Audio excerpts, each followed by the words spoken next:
Jeshi la Polisi Kanda Maalum ya Dar es Salaam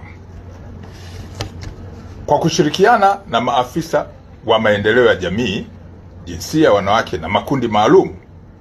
linaendelea kufuatilia kwa karibu na kuchunguza kwa pamoja na idara hii ya serikali swala la kushambuliwa na kudhalilishwa kwa mwanafunzi wa Chuo Kikuu cha Ardhi Dar es Salaam ambaye alifahamika kwenye siku za hivi karibuni kama kwa jina la Magnificat Barnabas Kimario.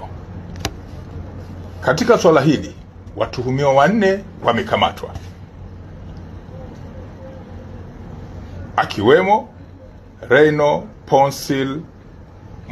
Mkwawili wa Chuo cha Ardhi, Asha Suleiman Juma wa Chuo cha Uhasibu na Mwemba Baton Mwemba maarufu kama Mwijaku wa Dar es Salaam. Watu hawa waliokamatwa ni watatu ambao wanatuhumiwa kuhusiana na swala hili la sakata ambalo limeingizwa watu 4 akiwemo mlalamikaji. Upelelezi wa shauri hii unakamilishwa haraka iwezekanavyo ili mamlaka zingine za kisheria ikiwemo ofisi ya mashtaka iweze kuchambua na kubaini ni shauri lipi ambalo linaweza zikasimama kisheria kuhusiana na swala ambalo tunalichunguza.